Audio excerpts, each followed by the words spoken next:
إن الحمد لله نحمده ونستعينه ونؤمن به ونتوكل عليه ونعوذ بالله من شرور أنفسنا ومن سيئات أعمالنا من يهده الله فلا مضل له ومن يضلل فلا هادي له وأشهد أن لا إله إلا الله وحده لا شريك له وأشهد أن محمدًا عبده ورسوله أرسله بالهدى ودين الحق ليظهره على الدين كله ولو كره المشركون اللهم صل على محمد وعلى آل محمد كما صليت على إبراهيم وعلى آل إبراهيم وبارك على محمد وعلى آل محمد كما باركت على إبراهيم وعلى آل إبراهيم إنك حميد مجيد أما بعد فإن خير الحديث كتاب الله وخير الهدي هدي محمد صلى الله عليه وسلم وشر الأمور محدثاتها وكل محدثة بدعة وكل بدعة ضلالة وكل ضلالة في النار أعوذ بالله من الشيطان الرجيم بسم الله الرحمن الرحيم يا أيها الذين آمنوا اتقوا الله حق تقاته ولا تموتن إلا وأنتم مسلمون بسم الله الرحمن الرحيم الذين إذا أصابتهم مصيبة قالوا إنا لله وإنا إليه راجعون ഏറെ ആദരണീയരായ മുഅ്മിനീങ്ങളെ മുഅ്മിനാത്തുകളെ അല്ലാഹു സുബ്ഹാനഹു വ തആലയുടെ നിയമങ്ങളും നിർദ്ദേശങ്ങളും വിധിവിലക്കുകളുമൊക്കെ നമ്മൾ ഇടപെടുന്ന ജീവിതത്തിൻ്റെ ഓരോ സന്ദർഭങ്ങളിലും സൂക്ഷ്മത പുലർത്തി തഖ്വയുള്ളവരായി മാറണമെന്ന് എന്നോടും നിങ്ങളോടുമായി ഓർമ്മപ്പെടുത്തുകയാണ്, വസിയത്ത് ചെയ്യുകയാണ്. നമ്മുടെയൊക്കെ മനസ്സ് നിറയെ ഭയപ്പെടുത്തുകയും സങ്കടപ്പെടുത്തുകയും ഒക്കെ ചെയ്യുന്ന വാർത്തകളുമായാണ് നമ്മൾ ഇന്നിവിടെ ഈ ജുമാക്ക് ഒരുമിച്ച് കൂടുന്നത്. വയനാട്ടിലും കോഴിക്കോടും മലപ്പുറം ജില്ലയുടെ ചില ഭാഗങ്ങളിലുമൊക്കെ സംഭവിച്ച ഉരുൾപൊട്ടലുകളുടെ ഉള്ളുപൊട്ടുന്ന വേദനകളുമായാണ് നമ്മളെയൊക്കെ ഉള്ളത്. നൂറുകണക്കിന് മനുഷ്യരാണ് ഷഹീദായി മാറിയത്. അപകടങ്ങളിൽ പറ്റി ചികിത്സയിൽ ആശുപത്രികളിൽ കഴിയുന്ന നൂറുകണക്കിന് മനുഷ്യർ, ഒരുപാട് ആളുകൾ ഇവർക്കൊക്കെ വേണ്ടിയുള്ള ദുരിതാശ്വാസ പ്രവർത്തനങ്ങളിലാണ്. ഒരു നിമിഷ നേരം കൊണ്ട് വീടും കുടുംബവും സമ്പത്തും എല്ലാം ഇല്ലാതായവർ നമ്മുടെ വെളിപ്പാടകലയുണ്ട് എന്നത് നമുക്കൊക്കെ വലിയ പാഠമാണ്. അല്ലാഹു സുബ്ഹാനഹു വ തആല മരണപ്പെട്ടവർക്കെല്ലാം സ്വർഗം നൽകി അനുഗ്രഹിക്കുമാറാവട്ടെ. ചികിത്സയിലുള്ള ആളുകൾക്ക് അല്ലാഹു ശിഫ നൽകി അനുഗ്രഹിക്കുമാറാവട്ടെ. ഒറ്റപ്പെട്ട് ജീവിക്കേണ്ടി വന്ന പ്രിയപ്പെട്ട സഹോദരങ്ങൾക്കും സഹോദരിമാർക്കുമൊക്കെ അല്ലാഹു ക്ഷമയും സഹനവും നൽകി അനുഗ്രഹിക്കുമാറാവട്ടെ. അവിടെ ദുരിതാശ്വാസ പ്രവർത്തനങ്ങളിൽ ഏർപ്പെട്ടുകൊണ്ടിരിക്കുന്ന എല്ലാവർക്കും അല്ലാഹു സുബ്ഹാനഹു വ തആല സ്ഥൈര്യവും ധൈര്യവും നന്മയും ഖൈറും നൽകി അനുഗ്രഹിക്കുമാറാവട്ടെ. ഇത്തരം സന്ദർഭങ്ങളിൽ നമ്മളെ സംബന്ധിച്ചിടത്തോളം നമ്മൾ മനസ്സിലാക്കേണ്ടതും ഓർമ്മിക്കേണ്ടതുമായ കാര്യങ്ങൾ എന്താണ്? ഒന്ന്, അല്ലാഹു സുബ്ഹാനഹു വ തആല നമുക്കൊക്കെ നൽകിയ നിഅമത്തുകളെ കുറിച്ച് തന്നെയാണ്. ദുരിതങ്ങളുടെ വിശേഷങ്ങളിലേക്കൊന്നും ഞാൻ കടക്കുന്നില്ല. നമ്മളൊക്കെ അതിൻ്റെ വർത്തമാനങ്ങൾ സമയോചിതമായി മനസ്സിലാക്കുന്ന ആളുകളാണ്. ഈ ഭൂമിയും ഈ ആകാശമേലാപ്പും ഇവിടെയുള്ള സുഖങ്ങളും സൗകര്യങ്ങളും സന്തോഷിക്കാനുള്ള ഇടങ്ങളും സമ്പത്തും സന്താനങ്ങളുമൊക്കെ അല്ലാഹു സുബ്ഹാനഹു വ തആല നൽകിയ ആളുകളാണ് നമ്മളൊക്കെ. ഭൂമിയൊക്കെ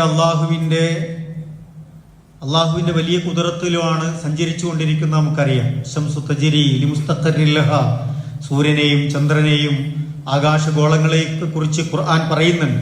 എല്ലാം അള്ളാഹുവിൻ്റെ ഒരു തീരുമാനവും നിയന്ത്രണവും അനുസരിച്ചാണ് ഇതൊക്കെ നടന്നുകൊണ്ടിരിക്കുന്നത് എന്നത് വിശ്വാസികൾ മറന്നുകൂടാത്ത ഒരു കാര്യമാണ്. അലം നജ്അലിൽ അർള മിഹാദ വൽ ജിബാല ഔതാദ, ഈ ഭൂമിയെ നിങ്ങൾക്കൊരു തൊട്ടില് പോലെ, ഒരു കളിത്തൊട്ടില് പോലെ നിങ്ങൾക്ക് ഇഷ്ടപ്പെട്ട രൂപത്തിൽ വിഹരിക്കാൻ ആവശ്യമായി സംവിധാനിച്ചവനാണ് അല്ലാഹു സുബ്ഹാനഹു വ തആല. നിഅമത്ത് അനുഭവിക്കാൻ ഇന്നും നമ്മളെയൊക്കെ ബാക്കിയാക്കിയിട്ടുണ്ട്.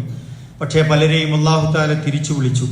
പർവ്വതങ്ങളെയൊക്കെ ആണി പോലെ ഈ ഭൂമിയുടെ കെട്ടുറപ്പിന് വേണ്ടി സംവിധാനിച്ചിട്ടുണ്ട്. അങ്ങനെ ഭൂമിയുടെയും പ്രപഞ്ചത്തിന്റെയും ഒക്കെ സന്തുലിതാവസ്ഥയെക്കുറിച്ചും അതിലൂടെ നമുക്ക് അനുഭവിക്കാവുന്ന നിഅമത്തുകളെ കുറിച്ചുമൊക്കെ ഖുർആൻ നമ്മളെ ഓർമ്മിപ്പിക്കുന്നുണ്ട്. രാത്രി നോക്കൂ, കിടന്നുറങ്ങിയവർ. അതേ ദിവസം കഴിഞ്ഞ ചൊവ്വാഴ്ച നമ്മളും അതുപോലെ കിടന്നുറങ്ങിയവരാണ്. രാത്രി 1:30ക്കും 2 മണിക്കുമൊക്കെ നമ്മൾ തിരിഞ്ഞു മറിഞ്ഞും കിടക്കുമ്പോൾ പല മനുഷ്യരും എണീറ്റ് ഓടുകയാണ്.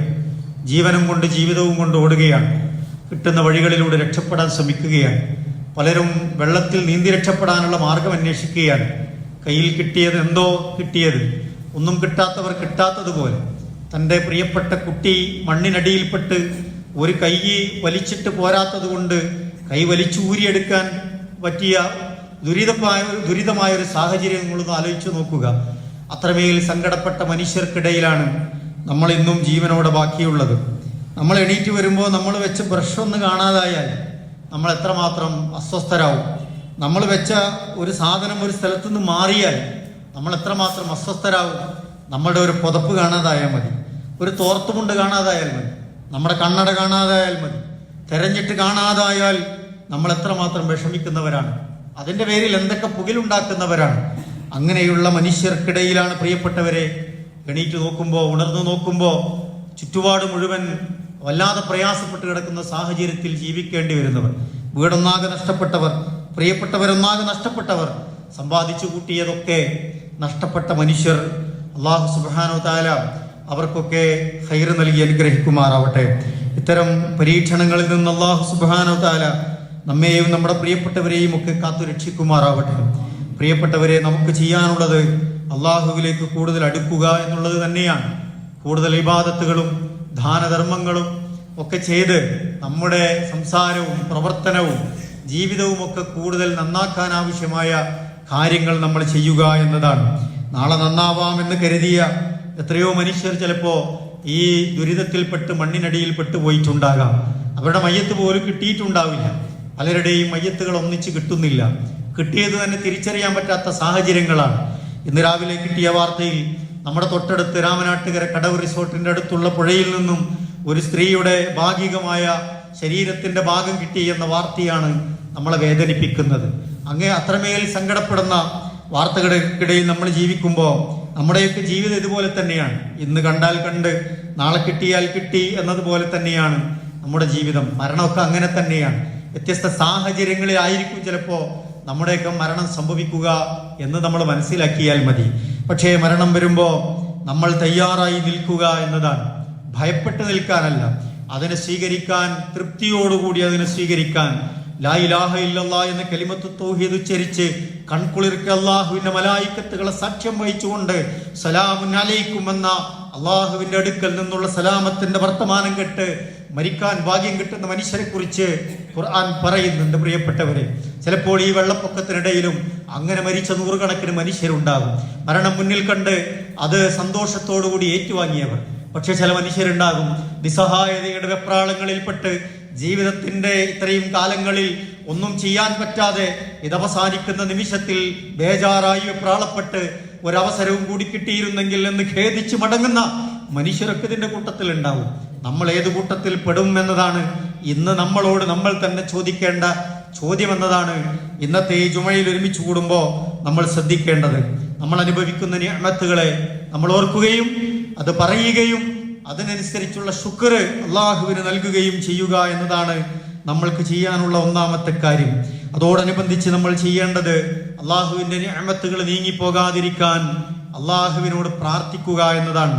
റസൂലുള്ളാഹി സ്വല്ലല്ലാഹു അലൈഹി വസല്ലമ നമ്മളോട് പ്രാർത്ഥിക്കാൻ പഠിപ്പിച്ച ഒരു പ്രാർത്ഥനയുണ്ട്. അല്ലാഹുമ്മ ഇന്നി അഊദു ബിക മിൻ സവാലി നിഅമതിക. അല്ലാഹുവേ, നിന്റെ നിഅമത്തുകൾ നീങ്ങിപ്പോകുന്നതിൽ നിന്ന് ഞങ്ങൾക്ക് നീ കാവലാകണേ. വതഹവ്വുലി ആഫിയതിക. പടച്ചോനെ, ഞങ്ങളുടെ സൗഖ്യം നഷ്ടപ്പെടുന്നതിന് നീ കാവൽ നൽകണേ. വഫുജിഅതി നിഖ്മതിക. പെട്ടെന്നുണ്ടാകുന്ന നിന്റെ ശിക്ഷകളിൽ നിന്ന് ഞങ്ങളെ നീ കാത്തു രക്ഷിക്കണേ. വജമീഇ സഖ്തിക. റബ്ബേ, നിന്റെ കോപത്തിൽ നിന്ന് ഞങ്ങളെ നീ കാത്തു രക്ഷിക്കണേ എന്ന് പ്രവാചകൻ മുഹമ്മദ് മുസ്തഫ റസൂലുള്ളാഹി സ്വല്ലല്ലാഹു അലൈഹി വസല്ലം നമ്മോട് പ്രാർത്ഥിക്കാൻ പഠിപ്പിച്ചിട്ടുണ്ട്. അല്ലാഹുവേ, ഞങ്ങളുടെ നിഅമത്തുകളെ നീ തട്ടിക്കളയല്ലേ എന്ന് നമ്മളും പ്രിയപ്പെട്ടവരെ പ്രാർത്ഥിക്കുക. രണ്ടാമതായി നമ്മൾ മനസ്സിലാക്കേണ്ടത് അള്ളാഹുവിന്റെ ഖുദ്റത്തുകളെ പറ്റിയാണ്. നമ്മൾ എത്ര നിസ്സാരരാണ് എന്ന് ബോധ്യപ്പെടുത്തിയ നാളുകളായിരുന്നു ഈ മഴക്കാലത്തെ ഈ സന്ദർഭങ്ങളെന്ന് നമുക്കറിയാം. അർജുൻ എന്നൊരു സുഹൃത്തിന്റെ മരണവാർത്ത കേട്ടത് മുതൽ ഒരാഴ്ചയിലധികം ദിവസം ഞെട്ടലോടുകൂടി കണ്ണും കാതും കൂർപ്പിച്ച് കാത്തിരുന്നവരാണ് നമ്മൾ. നമ്മുടെ എന്ത് സംവിധാനങ്ങൾ കൊണ്ടാണ് നമുക്ക് അർജുനെ രക്ഷിക്കാനായത്? ചിലരുടെ മരണമൊക്കെ അങ്ങനെ ആയിരിക്കും, ചിലരുടെ തിരോധാനങ്ങൾ അങ്ങനെയായിരിക്കും. പലപ്പോഴും നമ്മുടെ കയ്യിലുള്ള വിഭവങ്ങളൊന്നും മതിയാകാതെ വരും. പല വിഭവങ്ങൾ ഉണ്ടായാലും അതൊന്നും പ്രയോഗിക്കാൻ കഴിയാത്ത സന്ദർഭങ്ങളിലൂടെ നമ്മൾ കടന്നു പോകും.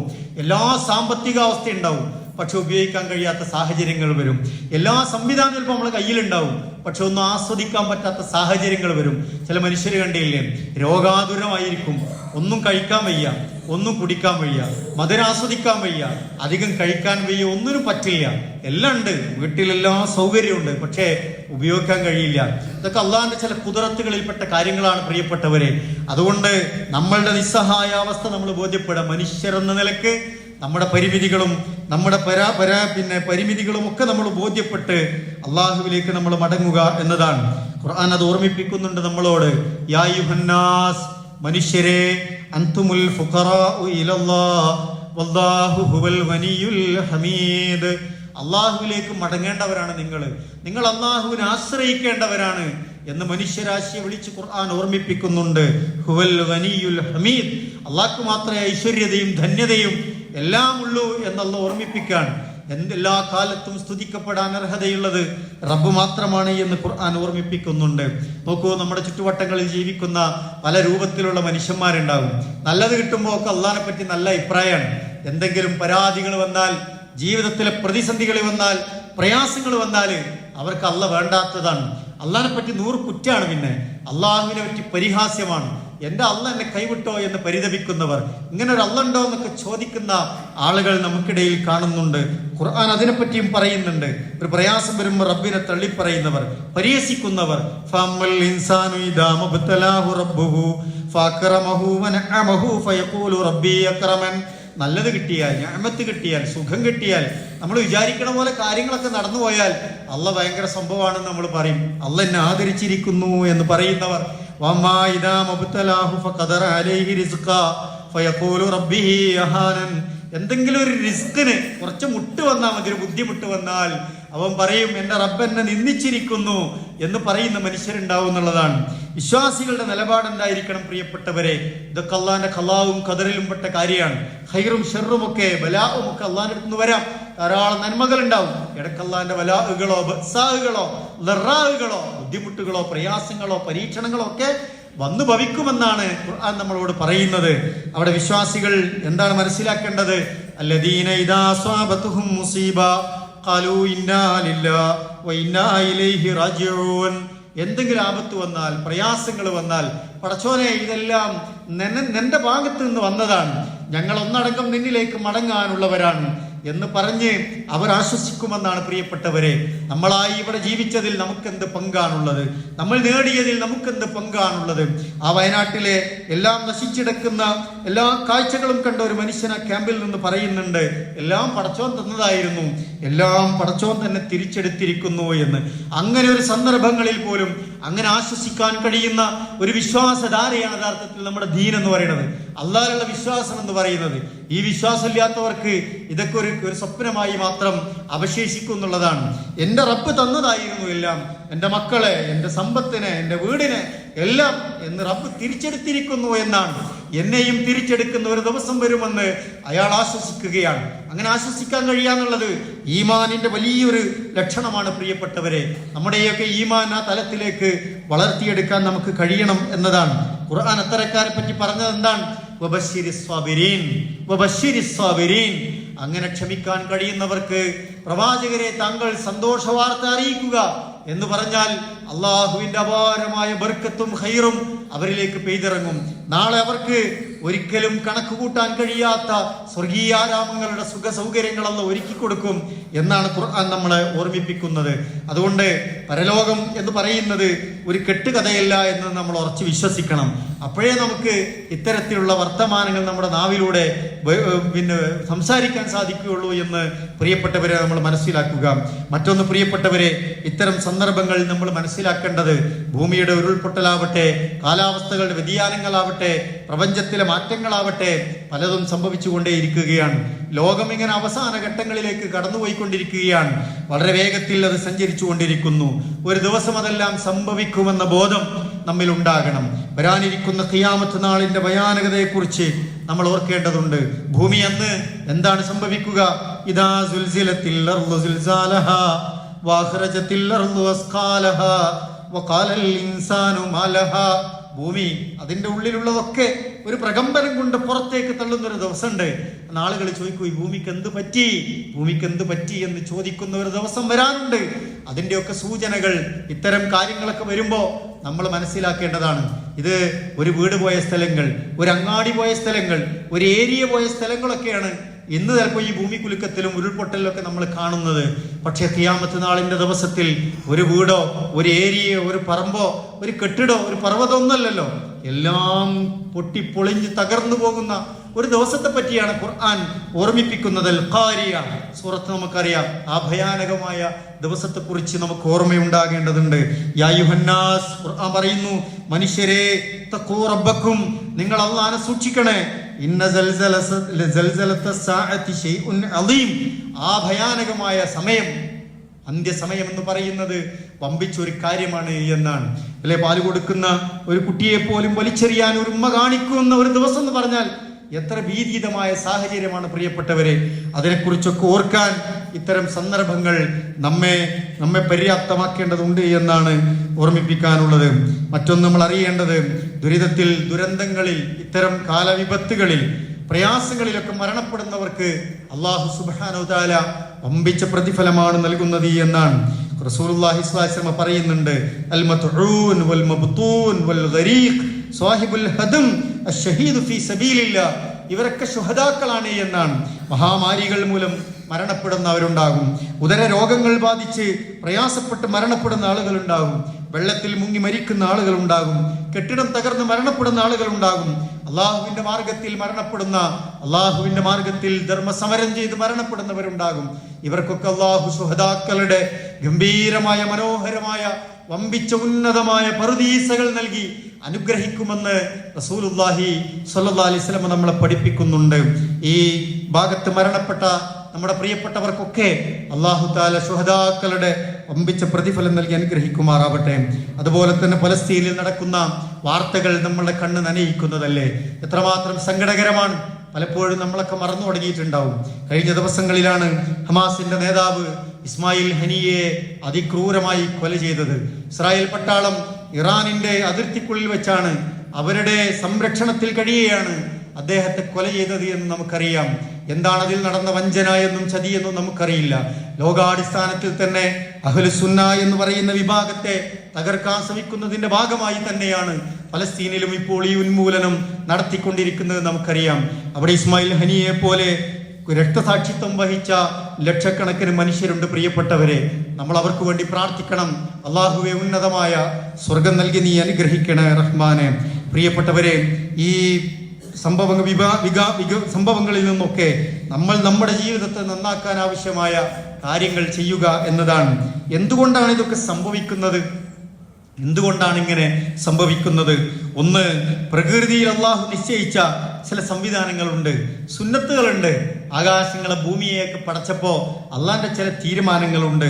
വലനബുലുവന്നകും ബിശൈഇൻ മിനൽ ഖൗഫി വൽജൂഇ വനഖ്സിൻ മിനൽ അംവാലി വൽ അൻഫുസി വസ്സമറാത്ത് വബശിരിസ് സാബിരീൻ. മനുഷ്യരായ നമുക്ക് ഭീതിതമായ സാഹചര്യങ്ങൾ അള്ളാഹു പരീക്ഷിക്കും, വിശപ്പ് കൊണ്ട് പരീക്ഷിക്കും. അതുപോലെ തന്നെ ധനനഷ്ടം ഉണ്ടാവും, നമ്മുടെ കൂട്ടത്തിൽ നിന്ന് ആളുകൾ മരണപ്പെട്ടു പോകും, നമ്മുടെ കൃഷിയിടങ്ങളൊക്കെ നശിച്ചു പോകും. അങ്ങനെയൊക്കെ സംഭവിക്കുമ്പോൾ ക്ഷമയോടുകൂടി അതിനെ നേരിടാൻ കഴിയുന്നവരാരാണ് എന്ന് അള്ളാഹ് പരിശോധിക്കുകയാണ്. പ്രിയപ്പെട്ടവരെ, ഒന്നതാണ്, പ്രകൃതിയിൽ അള്ളാഹ് നിശ്ചയിച്ച സുന്നത്തുകൾ നടപ്പിലാക്കപ്പെടും. അപ്പൊ ഇതൊക്കെ സംഭവിക്കാം സ്വാഭാവികമായി. ഇതൊക്കെ ശിക്ഷയാണ് എന്നൊക്കെ കരുതുന്ന ആൾക്കാരുണ്ടാവും. അങ്ങനെ ആയിക്കൊള്ളണമെന്നില്ല. എല്ലാം ശിക്ഷയായിട്ടല്ല. ശിക്ഷയായും അങ്ങനെ വന്ന പ്രകൃതി പ്രതിഭാസങ്ങളെ പറ്റി ഖുർആൻ പറയുന്നുണ്ട്. പക്ഷേ ചിലത് പരീക്ഷണങ്ങളാണ്, ചിലത് നമുക്കുള്ള പ്രയാസങ്ങളാണ്, ചിലത് ചില ഉപദ്രവങ്ങളാണ്. അങ്ങനെയൊക്കെ നമ്മുടെ ജീവിതത്തിൽ സംഭവിക്കാൻ പറ്റും. അപ്പൊ നമ്മൾ അള്ളാഹു പറഞ്ഞതുപോലെ ഈ കാര്യങ്ങളെ കൊണ്ടൊക്കെ നമ്മൾ പരീക്ഷിക്കപ്പെട്ടേക്കാം. അവിടെ എങ്ങനെ നമ്മൾ അള്ളാഹിനോട് വിശ്വസിക്കുന്നു, ഈമാൻ കൊള്ളുന്നു, ക്ഷമിക്കുന്നു, നമ്മളതിനെ എങ്ങനെ നിലപാടെടുക്കുന്നു എന്നതൊക്കെ അള്ളാഹ് പരിശോധിക്കുകയാണ്. പ്രിയപ്പെട്ടവരെ, അതുകൊണ്ട് ആ രീതിയിലൊക്കെ ഇത് സംഭവിക്കാം എന്ന് നമ്മൾ മനസ്സിലാക്കുക. രണ്ടാമത്തത്, നമ്മുടെ മനുഷ്യരായ നമ്മുടെയൊക്കെ പ്രവർത്തനങ്ങൾ കൊണ്ടും ഇത്തരം കാര്യങ്ങൾ ഉണ്ടാകാം.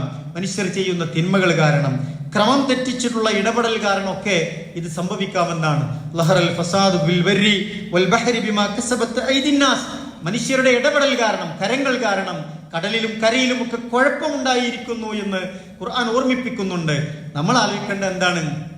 നമ്മൾ ആലോചിക്കേണ്ടത് നമ്മുടെ കൈകാലുകൾ കൊണ്ട്, നമ്മുടെ ജീവിതം കൊണ്ട്, നമ്മുടെ സമ്പത്ത് കൊണ്ട്, നമ്മുടെ ഇടപെടൽ കൊണ്ട് ഒരാൾക്കും ഉപദ്രവം ഉണ്ടാകുന്നില്ല, ഒരാൾക്കും പ്രയാസം ഉണ്ടാകുന്നില്ല എന്ന് പ്രിയപ്പെട്ടവരെ നമ്മൾ ഉറപ്പുവരുത്തണം. അതാണ് നമുക്ക് ചെയ്യാൻ പറ്റുക. നമുക്കതാണ് ചെയ്യാൻ പറ്റും. വയനാട്ടിൽ പ്രശ്നങ്ങളുണ്ടായി, പരിസ്ഥിതി പ്രശ്നങ്ങളാണ് എന്ന് പറയുന്നവരുണ്ട്. അതിന്റെ മണ്ണ് താമസിക്കാൻ പറ്റാത്ത ഇടമാണെന്ന് പറയുന്നവരുണ്ട്. പല കാരണങ്ങളും ഉണ്ടാകാം. നമുക്ക് ചെയ്യാൻ പറ്റുന്ന എന്താണ്? നമ്മൾ കാരണം ഒരാൾ ദ്രോഹിക്കപ്പെടുന്നില്ല എന്നും, ഒരാളുടെ ജീവിതം നശിപ്പിക്കപ്പെടുന്നില്ല എന്നും, ഒരാളും കൊല ചെയ്യപ്പെടുന്നില്ല എന്നും, ഒരാളും അപമാനിക്കപ്പെടുന്നില്ല എന്നും, ഒരാളുടെയും സ്വത്ത് അപഹരിക്കപ്പെടുന്നില്ല എന്നും ഒക്കെ നമ്മൾ ഉറപ്പുവരുത്തുക എന്നുള്ളതാണ്. നമ്മൾ അതാണ് പ്രിയപ്പെട്ടവരെ ചെയ്യേണ്ടത്. മറ്റൊന്ന്, ഇവർക്ക് വേണ്ടി ആത്മാർത്ഥമായി പ്രാർത്ഥിക്കുക എന്നതാണ്. നമ്മൾക്കും വേണ്ടി പ്രാർത്ഥിക്കണം, നമ്മുടെ നാടിനു വേണ്ടി പ്രാർത്ഥിക്കണം, അവർക്ക് നിർഭയത്വം കിട്ടാനും സ്വസ്ഥത കിട്ടാനും പ്രാർത്ഥിക്കണം, മരണപ്പെട്ടവർക്ക് വേണ്ടി പ്രാർത്ഥിക്കണം, ദുരിതത്തിൽപ്പെട്ടവർക്ക് വേണ്ടി പ്രാർത്ഥിക്കണം. അതുപോലെ തന്നെ അവിടെ അധ്വാനിക്കുന്ന ഒരുപാട് മനുഷ്യരുണ്ട്. നമ്മുടെയൊക്കെ ഈ ചെറുകാവിൽ നിന്നും നമ്മുടെ പ്രദേശങ്ങളിൽ നിന്നുമൊക്കെ അവിടെ ദുരിതാശ്വാസ പ്രവർത്തനത്തിൽ പോയ നമ്മുടെ പ്രസ്ഥാനത്തിന്റെ ഭാരവാഹികൾ, അനുഭാവികൾ, നമ്മളുമായി ചേർന്ന് നിൽക്കുന്നവർ, ഇതര പ്രസ്ഥാനങ്ങളുടെ ആളുകൾ, മതരാഷ്ട്രീയ രംഗത്തെ ഒരുപാട് യുവാക്കൾ, എല്ലാവരും അവരുടെ ജീവിതം മറന്ന്, സൗകര്യങ്ങൾ മറന്ന് എല്ലാവരും യാത്രയായിട്ടുണ്ട്. അവരൊക്കെ അവിടെ പലപ്പോഴും കഠിനാധ്വാനത്തിലാണ്. അവർക്കും വേണ്ടി നമ്മൾ പ്രാർത്ഥിക്കണം. അള്ളാഹു അവർക്കൊക്കെ ഏറ്റവും നല്ല ഖൈറ് നൽകി അനുഗ്രഹിക്കുമാറാവട്ടെ. അതുപോലെ തന്നെ ഈ ദുരിതത്തിലും പ്രയാസങ്ങളിലൊക്കെ അനുഭവപ്പെട്ടവർക്ക് അള്ളാഹു സുബ്ഹാനഹു വ തആല അർഹമായ പ്രതിഫലം നൽകി അനുഗ്രഹിക്കുമാറാവട്ടെ.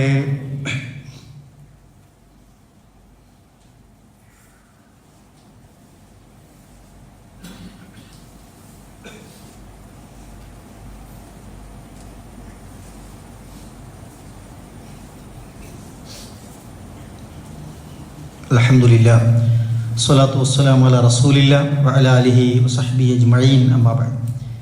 അള്ളാഹുവിനെ സൂക്ഷിച്ച് ജീവിക്കണമേ എന്ന് ഒരിക്കൽ കൂടി ഓർമ്മപ്പെടുത്തുകയാണ്, വസിയത്ത് ചെയ്യുകയാണ്. ഇത്തരം വിഷമഘട്ടങ്ങൾ വരുമ്പോൾ പലപ്പോഴും നമ്മുടെ സോഷ്യൽ മീഡിയകളിലൊക്കെ ദൈവവിശ്വാസമില്ലാത്തവരുടെയൊക്കെ ഇടയിൽ നിന്ന് വരുന്ന ചോദ്യങ്ങളുണ്ടാകും. നിങ്ങളുടെ ദൈവം എവിടെ? നിങ്ങളുടെ ദൈവം എത്ര ക്രൂരനാണ്? എന്താണ് ദൈവം സഹായിക്കാത്തത്? എന്നൊക്കെയുള്ള ഇത്തരം സന്ദർഭങ്ങളിൽ മനുഷ്യരുടെ വിശ്വാസത്തെ പരിഹസിക്കാനും മതവിശ്വാസത്തെ വ്രണപ്പെടുത്താനും പടച്ചോനെ തന്നെ കളിയാക്കാനുമൊക്കെയുള്ള ചർച്ചകളൊക്കെ നമുക്ക് കാണാൻ കഴിയും. മനുഷ്യർക്ക് രോഗവും അപകടവും ഒക്കെ സംഭവിക്കുന്നത് പോലെ പ്രകൃതിക്കും സംഭവിക്കും എന്ന് നമ്മൾ മനസ്സിലാക്കുക. കാറ്റ് വീശുമ്പോൾ ചിലപ്പോൾ നമുക്കെല്ലാം ആസ്വാദികരായി. പക്ഷെ ഈ കാറ്റ് കൊടുങ്കാറ്റായി മാറിയാലോ അത് പ്രകൃതിക്ക് സംഭവിക്കുന്ന ചില രോഗാവസ്ഥ പോലെ തന്നെയാണ്. മഴ കിട്ടുമ്പോൾ നമുക്ക് വലിയ സന്തോഷമാണ്. മഴ കിട്ടാത്ത ക്ഷാമകാലഘട്ടം വന്നാലോ, വെള്ളം വറ്റിപ്പോയ സാഹചര്യം വന്നാലോ അതും സംഭവിക്കാം. വെള്ളപ്പൊക്കം സംഭവിക്കാം, പ്രളയം സംഭവിക്കാം. ഇതൊക്കെ ഭൂമിക്ക് സംഭവിക്കുന്ന ചില മാറ്റങ്ങളാണ് മനുഷ്യർക്ക് സംഭവിക്കുന്ന പോലെ. പർവ്വതം വലിയ ഒരു അസറ്റാണ് ഭൂമിയെ സംബന്ധിച്ചിടത്തോളം. പക്ഷെ അവിടെ സ്ഫോടനം നടന്നാലോ അത്തരം സാഹചര്യങ്ങൾ ഉണ്ടാകാം. ഭൂമിയിൽ തന്നെ ഉരുൾപൊട്ടലുകൾ ഉണ്ടാകാം, ഭൂമിയുടെ കുലുക്കം സംഭവിക്കാം, ഇങ്ങനെയൊക്കെ ഉണ്ടാവാം എന്ന് നമ്മൾ മനസ്സിലാക്കേണ്ടതുണ്ട്. വിശ്വാസികൾ ഇത്തരം ചോദ്യങ്ങൾ കേൾക്കുമ്പോൾ മനസ്സിലാക്കേണ്ടതാണ്. ദുരിതങ്ങളിൽ സഹായിക്കാത്ത ദൈവം എന്തിനാണ് എന്ന് നമ്മളോട് ചോദിക്കും. നമ്മളെ സംബന്ധിച്ചിടത്തോളം നന്മയും തിന്മകളൊക്കെ നമ്മുടെ ജീവിതത്തിൽ വരുമെന്നത് മനുഷ്യ ജീവിതത്തെക്കുറിച്ച് ഖുർആൻ പറഞ്ഞെന്നാണ്. ഞാൻ നേരത്തെ സൂചിപ്പിച്ച പോലെ നമ്മൾ എങ്ങനെ പ്രതികരിക്കുന്നു, അവിടെ നമ്മുടെ ഈമാൻ എങ്ങനെ നിലനിൽക്കുന്നു, ആ സന്ദർഭത്തിൽ നമ്മൾ എന്ത് നിലപാടെടുക്കുന്നു എന്ന് പരിശോധിക്കാനാണ് നമ്മുടെ ഈ ജീവിതം. അവിടെ പ്രിയപ്പെട്ടവർക്ക് പ്രയാസം വരുമ്പോൾ നമ്മുടെ നിലപാട് എന്താണ് എന്ന് പരിശോധിക്കപ്പെടും. സ്വാഭാവികമാണ്. നമ്മുടെ മനസ്സെന്ത് മന്ത്രിക്കുന്നു, നമ്മളുടെ സമ്പത്ത് എങ്ങനെ വിനിയോഗിക്കുന്നു, നമ്മുടെ ശരീരം കൊണ്ട് എന്ത് ചെയ്യാൻ സാധിക്കുന്നു എന്നൊക്കെ നമ്മളോട് ചോദിക്കും. അത് നമ്മൾ എടുക്കേണ്ട നിലപാടാണ്. അതിന് നമ്മൾ ഉത്തരം പറയേണ്ട സന്ദർഭങ്ങൾ വരും. പ്രകൃതി ദുരന്തങ്ങളൊക്കെ ഒരു ശിക്ഷയാണ് എന്ന ധാരണ ശരിയല്ല. അള്ളാഹ് എന്താ ഇങ്ങനെ എന്ന് ചോദിക്കുക. എൻ്റെ പ്രിയപ്പെട്ട ഉസ്താദ് ഒരു മെസ്സേജ് അയച്ചു. അതിൽ അദ്ദേഹം പറയുന്നുണ്ട്, ആളുകൾ ഇങ്ങനെ ചോദിക്കുകയാണ്, പ്രയാസങ്ങൾ എന്താ ഇങ്ങനെ, പടച്ചോൻ എന്തിനാ ഇങ്ങനെ പ്രയാസം തരുന്നേ എന്ന്. അങ്ങനെയാണെങ്കിൽ ഇവിടെ പ്രയാസമൊന്നും ഇല്ലാത്തൊരു ലോകമാണ് ആളുകൾ ആഗ്രഹിക്കണമെങ്കിൽ, ഒരാൾക്കുണ്ടാകുന്ന ഏറ്റവും വലിയ പ്രയാസം, സങ്കടം, വിഷമം എന്ന് പറഞ്ഞാൽ എന്താണ്? അയാളുടെ മരണമാണ്. ഏറ്റവും വലിയ പ്രയാസം എന്ന് പറഞ്ഞാൽ മരണമാണ്. മരണം വലിയ ദുഃഖമാണ് പ്രിയപ്പെട്ടവരെ. അപ്പൊ ദുഃഖം ഉണ്ടാകാതിരിക്കാൻ മരണം വേണ്ടെന്ന് വെക്കാം. മരണമില്ലാത്തൊരു ലോകം. എന്നാൽ പ്രസവം അതുപോലെ തന്നെയല്ലേ? എത്ര ആളുകളാണ് വിഷമിക്കുന്നത്, വേദനകൾ അനുഭവിക്കുന്നത്. അപ്പൊ പ്രസവവും വേണ്ട, ജനനവും വേണ്ട, അങ്ങനത്തെ ഒരു ലോകം. ഇതൊക്കെ ചോദ്യങ്ങൾ ഉന്നയിക്കാൻ എളുപ്പമാണ്. ചോദ്യം കേൾക്കുമ്പോൾ നമ്മളാകെ എന്തോ ഭയങ്കര ഫിലോസഫിക്കൽ ക്വസ്റ്റ്യനാണ് ചോദിച്ചത് വിചാരിക്കും. ചോദ്യങ്ങൾ എത്രയും നമുക്ക് ചോദിക്കാം. ജനനവും പ്രസവവും ഒക്കെ ബുദ്ധിമുട്ടാണെങ്കിൽ നമുക്ക് അത് അവസാനിപ്പിക്കാം. ആരും പ്രയാസപ്പെടരുത് എന്നതാണെങ്കിൽ, ഒരാൾക്ക് രോഗം ഉണ്ടാകരുത്. രോഗം വലിയ പ്രയാസം, സങ്കടവും ദുഃഖവും ഒക്കെ ആണല്ലോ. അങ്ങനെയാണെങ്കിൽ നമ്മുടെ ആശുപത്രി സംവിധാനങ്ങൾ വേണ്ട, അപ്പോൾ ഡോക്ടർമാർ വേണ്ട. നമുക്ക് ആരെയും ആശ്രയിക്കുന്ന ഒക്കെ പ്രയാസമാണ്. നമ്മളൊരാളെ ഡിപ്പെൻഡ് ചെയ്യുക എന്നുള്ളൊരു പ്രയാസമല്ലേ? അങ്ങനെയാണെങ്കിൽ നമ്മൾക്ക് എഞ്ചിനീയർമാരൊന്നും ആവശ്യമില്ല, പലതിനും ആവശ്യമില്ലല്ലോ, ഇതൊന്നും ആവശ്യമില്ല. നമ്മൾക്ക് ആരെയും ആശ്രയിക്കാതെയാണ് ജീവിക്കേണ്ടത്. അങ്ങനെ ഒരു ലോകം ആഗ്രഹിക്കുകയാണ് മനുഷ്യന്മാർ. തൊഴിലാളികൾ എത്ര കഷ്ടപ്പെട്ടാണ് ജോലി ചെയ്യണത്. അവർ വേദനിക്കുന്നു, ദുഃഖം അനുഭവിക്കുന്നു. ആളുകൾ പരീക്ഷ എന്നും പഠിക്കുന്നു, ജോലി കിട്ടാനാണ്. ജോലി എന്നൊരു പ്രയാസമല്ലേ? ഇങ്ങനെയൊക്കെ ആലോചിച്ചാൽ ഏതാണ് പ്രിയപ്പെട്ടവരെ പ്രയാസമില്ലാത്ത കാര്യങ്ങൾ? അപ്പൊ ലോകം എങ്ങനെ ആയിരിക്കണം എന്നത് മനുഷ്യർ പല ചോദ്യങ്ങളും ഉന്നയിച്ചുകൊണ്ടിരിക്കുകയാണ്. ഇങ്ങനെയൊക്കെ ലോകമാവുമോ? ശാസ്ത്രത്തിന്റെ പുരോഗതി കൊണ്ട് ലോകത്തെ സൗകര്യങ്ങൾ, സുഖങ്ങളൊക്കെ മെച്ചപ്പെടുത്തിയെടുക്കുകയാണ് നമ്മൾ. ഇത്തരത്തിലുള്ള പ്രയാസങ്ങൾ ഉണ്ടാകും, അതിനെ പ്രതിരോധിക്കാൻ ആവശ്യമായ സംവിധാനങ്ങളൊക്കെ മനുഷ്യരെ കണ്ടെത്താം. പക്ഷെ അതിനൊക്കെ പരിമിതികളുണ്ട് എന്ന് നമ്മൾ മനസ്സിലാക്കേണ്ടതാണ്. വിശപ്പ് എത്ര വലിയ പ്രശ്നമാണ്. വിശപ്പ് വലിയ പ്രശ്നമല്ലേ? അപ്പോ വിശക്കാനും പാടില്ല. മലമൂത്ര വിസർജനം അതൊരു പ്രയാസമല്ലേ? എന്നാൽ അതും ഉണ്ടാകരുത്. ചോദ്യം ആർക്കും ചോദിക്കാം. മൃഗങ്ങൾക്ക് എന്തൊരു സുഖമാണ്, കുടുംബജീവിതമില്ല. അങ്ങനെ മനുഷ്യർ കുടുംബജീവിതം വേണ്ട. മൃഗങ്ങളെ പോലെ ആയാൽ മതിയോ? അതും പോരാ. മൃഗങ്ങളാലെ പോയോ മനുഷ്യരെ പോലെ ആസ്വദിക്കാൻ വേറെ പറ്റാത്ത പ്രശ്നങ്ങളുണ്ട്. ഇങ്ങനെ 100 ചോദ്യങ്ങൾ ചോദിക്കേണ്ട ആളുകൾ വെറുതെ ചോദ്യം ചോദിക്കാന്നല്ലാതെ ചോദ്യങ്ങൾക്കൊന്നും ഉത്തരമില്ല. ശാസ്ത്രമാണ് എല്ലാം എന്ന് പറയുന്ന ആളുകളാണ് ഇത്തരം ചോദ്യങ്ങളൊക്കെ ചോദിക്കുന്നത്. ശാസ്ത്രത്തിന് എല്ലാം പരിഹാരം നൽകാൻ കഴിഞ്ഞിട്ടുണ്ടോ? നമ്മൾ ആലോചിച്ച് നോക്കുക. ശാസ്ത്രത്തിന്റെ കണ്ടുപിടുത്തങ്ങൾക്ക്, ശാസ്ത്ര സാങ്കേതിക വിദ്യകൾക്ക് എല്ലാത്തിനും പരിഹാരം കാണാൻ കഴിഞ്ഞിട്ടുണ്ടോ? പരിഹാരം കാണാനും കഴിയില്ല എന്ന് പ്രിയപ്പെട്ടവരെ നമ്മൾ മനസ്സിലാക്കുക. നമ്മളെ സംബന്ധിച്ചിടത്തോളം മരണം ഒരിക്കൽ സംഭവിക്കുന്നുള്ളതാണ്. മരണശേഷം ഒരു ലോകമുണ്ട് എന്നതാണ്. അതാണ് യഥാർത്ഥ ലോകം എന്ന് നമ്മൾ മനസ്സിലാക്കുക. ഇവിടെ 60-70 കൊല്ലം ജീവിക്കുന്നതിനേക്കാൾ പ്രധാനമാണ് മരണമില്ലാത്ത മറ്റൊരു ലോകത്ത് ജീവിക്കുക എന്നുള്ളത്. അവിടെ സ്വർഗലോകം വേണോ നരകലോകം വേണോ എന്ന് നമ്മൾ ആലോചിക്കുക. ഇവിടെ ഗുണപ്രദമായി ജീവിച്ചവൻ അവിടെ സ്വർഗമുണ്ട്, ഇവിടെ വേസ്റ്റായി ജീവിച്ചവൻ അവിടെ നരകമുണ്ട് എന്നതാണ്. എല്ലാ വേസ്റ്റുകളും നമ്മൾ എന്താ ചെയ്യുക? എവിടെയും കൂട്ടിയിട്ട് കത്തിക്കും. ഇവിടെ വേസ്റ്റായി ജീവിച്ചവരെ നാളെ നരകത്തിൽ കത്തിക്കപ്പെടുന്ന സാഹചര്യങ്ങൾ ഉണ്ടാകുമെന്ന് എൻ്റെ പ്രിയപ്പെട്ട ഒരു ഗുരുനാഥൻ എനിക്ക് അയച്ചു തന്നൊരു മെസ്സേജിൽ ഒരു മറുപടിയായി പറഞ്ഞു. വളരെ ഹൃദ്യമായി തോന്നിയത് കൊണ്ട് നിങ്ങളുമായി അത് പങ്കുവെക്കുകയാണ്. പ്രിയപ്പെട്ടവരെ, നമുക്ക് മറ്റൊന്ന് ചെയ്യാനുള്ളത് പ്രയാസപ്പെട്ടവർക്ക് സഹായമാവുക എന്നതാണ്. ഞാൻ പറഞ്ഞല്ലോ, നമ്മൾ എന്ത് നിലപാടെടുക്കുന്നു എന്നത് ഇന്ന് വളരെ പ്രധാനമാണ്. ഇന്ന് നമ്മുടെ പള്ളിയിൽ ഈ വയനാട്ടിലെ ദുരിതബാധിതർക്ക് അവരുടെ പുനരധിവാസത്തിന് വേണ്ടിയുള്ള കലക്ഷൻ എടുക്കുകയാണ്. എല്ലാ സംഘങ്ങളും കലക്ഷൻ എടുക്കുന്നുണ്ട്. നമ്മൾ പ്രത്യേകമായ ഒരു കലക്ഷൻ നമ്മുടെ നേതാക്കന്മാരും പണ്ഡിതന്മാരും ഒക്കെ ആവശ്യപ്പെട്ടതിന്റെ അടിസ്ഥാനത്തിൽ എടുക്കുകയാണ്.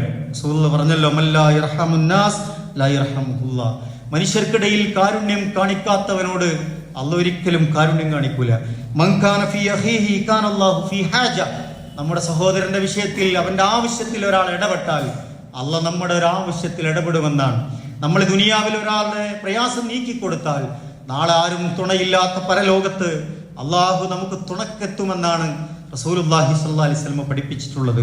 അതുകൊണ്ട് നമ്മൾ പരമാവധി ഇന്നത്തെ നമ്മുടെ കലക്ഷനിൽ സഹായിക്കണം. പ്രിയപ്പെട്ടവരെ, ഒരു സ്പെഷ്യൽ കലക്ഷൻ നമുക്ക് എടുത്തു കൊടുക്കാൻ കഴിയണം.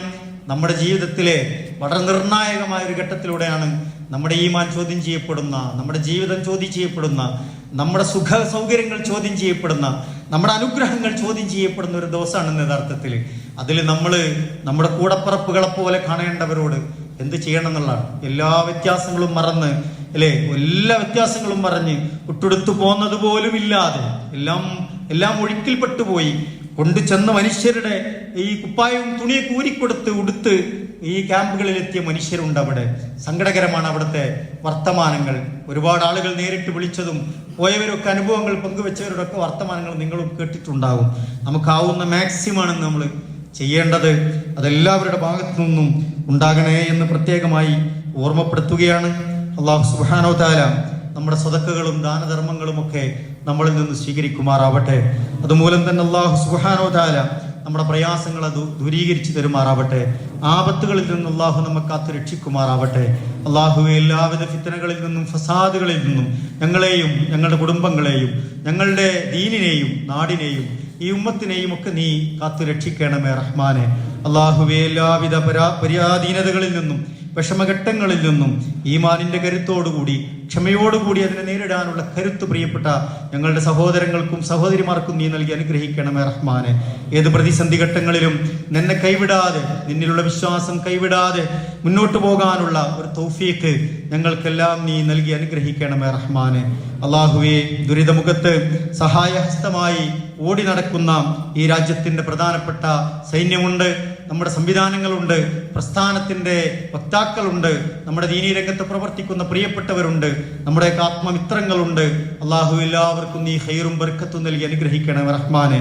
അവരുടെ ദൗത്യത്തെ നീ വിജയിപ്പിച്ചു കൊടുക്കണേ റഹ്മാനെ. മരണപ്പെട്ടവർക്ക് നീ വമ്പിച്ച പ്രതിഫലം നൽകി അനുഗ്രഹിക്കണേ റഹ്മാനെ. അല്ലാഹുവേ, രോഗബാധിതർക്ക് നീ ശിഫ നൽകി അനുഗ്രഹിക്കണമേ റഹ്മാനെ. മാരകമായ രോഗങ്ങളിൽ നിന്ന്, മാറാരോഗങ്ങളിൽ നിന്ന്, കഠിനമായ പരീക്ഷണങ്ങളിൽ നിന്ന്, കത്തിജ്വലിക്കുന്ന നരകത്തിൽ നിന്ന് റഹ്മാനും റഹീമുമായ നാഥ ഞങ്ങളെയും ഞങ്ങളുടെ പ്രിയപ്പെട്ടവരെയും നീ കാത്തു രക്ഷിക്കണമേ റഹ്മാനെ. അല്ലാഹുവേ, ഞങ്ങളുടെ മാതാപിതാക്കൾക്ക് നീ പുറത്തു കൊടുക്കണ റഹ്മാനെ. അവർക്ക് നീ ആയുസ്സും ആരോഗ്യവും നൽകി അനുഗ്രഹിക്കണമേ റഹ്മാനെ. അല്ലാഹുവേ, ഞങ്ങളുടെ കൂട്ടത്തിൽ നിന്ന് മരണപ്പെട്ടു പോയ ഞങ്ങളുടെ പ്രിയപ്പെട്ടവരുണ്ട്, ഞങ്ങളെ സ്നേഹിച്ചവർ, സഹായിച്ചവർ, ഞങ്ങളുടെ ഉമറാക്കൾ, ഞങ്ങളുടെ ഉലമാക്കൾ, ഞങ്ങളുടെ പ്രിയപ്പെട്ടവർ. അല്ലാഹുവേ, എല്ലാവർക്കും നീ മഗ്ഫിറത്തും റഹ്മത്തും നൽകി അനുഗ്രഹിക്കണമേ റഹ്മാനെ. നിന്റെ ഉന്നതമായ സ്വർഗത്തിൽ അവരെയും ഞങ്ങളെയും നീ ഒരുമിച്ച് കൂട്ടി അനുഗ്രഹിക്കണമേ റഹ്മാനെ. അല്ലാഹുവേ, നിന്റെ സ്വർഗീയ ഭവനങ്ങളിൽ ഞങ്ങളെ നീ ഒരുമിച്ച് കൂട്ടണേ റഹ്മാനെ. നരകത്തിന്റെ ഭയാനകതയിൽ നിന്ന് ഞങ്ങളെ നീ കാത്തു രക്ഷിക്കണമേ റഹ്മാനെ. ദുരന്തങ്ങളിൽ നിന്നും ദുരിതങ്ങളിൽ നിന്നും ഞങ്ങളെയും ഞങ്ങളുടെ നാടിനെയും നീ കാത്തു രക്ഷിക്കണമേ റഹ്മാനെ. എല്ലാവിധ പുനരധിവാസ പ്രവർത്തനങ്ങളും എല്ലാ നിലക്കും നീ വിജയിപ്പിച്ചെടുക്കണമേ റഹ്മാനെ. ഞങ്ങളുടെ പ്രിയപ്പെട്ടവരുടെ വേദനകൾ കേൾക്കുകയും അവർക്ക് നീ കാവലാവുകയും ചെയ്യണമേ റഹ്മാനെ. അല്ലാഹുവേ, ഞങ്ങളുടെ പഠനത്തിലും ഞങ്ങളുടെ പരീക്ഷകളിലും ഞങ്ങളുടെ ജോലികളിലും ഞങ്ങളുടെ കച്ചവടത്തിലും ഞങ്ങളുടെ കുടുംബജീവിതത്തിലും ഞങ്ങളുടെ യാത്രകളിലുമൊക്കെ നീ ഖൈറും ബർക്കത്തും നൽകി അനുഗ്രഹിക്കണമേ റഹ്മാനെ. അല്ലാഹുവേ, ധാരാളം സദുദ്ദേശങ്ങളോടെ ഞങ്ങൾ നിന്നോട് പ്രാർത്ഥിച്ചുകൊണ്ടിരിക്കുന്നു നാഥ. ഞങ്ങളുടെ പ്രാർത്ഥനകൾ നീ ഖബൂൽ ചെയ്യണ റഹ്മാനെ. ഉത്തരം നൽകി അനുഗ്രഹിക്കണമേ റഹ്മാനെ. അല്ലാഹുവേ, മാനസികമായി വിഷമിക്കുന്നവരുണ്ട്, സാമ്പത്തികമായി സങ്കടപ്പെടുന്നവരുണ്ട്, ശാരീരികമായി അവശത അനുഭവിക്കുന്നവരുണ്ട്, പ്രാർത്ഥന കൊണ്ട് വസിയത്ത് ചെയ്തവരുണ്ട്. അല്ലാഹുവേ, എല്ലാവരുടെയും പ്രയാസങ്ങളെ നീ ദൂരീകരിച്ചു കൊടുക്കണ റഹ്മാനെ. അവരുടെ സദുദ്ദേശങ്ങളെ നീ സഫലമാക്കി കൊടുക്കണേ റഹ്മാനെ. അല്ലാഹുമ്മ ഗ്ഫിർ للمؤمنين والمؤمنات والمسلمين والمسلمات والأحياء منهم والأموات إنك مجيب الدعوات يا قاضي الحاجات اللهم أجرنا من النار اللهم أجرنا من النار اللهم أجرنا وأجر والدينا من النار اللهم ادخلنا الجنة مع الأبرار ربنا تقبل منا إنك أنت السميع العليم وتب علينا إنك أنت التواب الرحيم ربنا آتنا في الدنيا حسنة وفي الآخرة حسنة وقنا عذاب النار.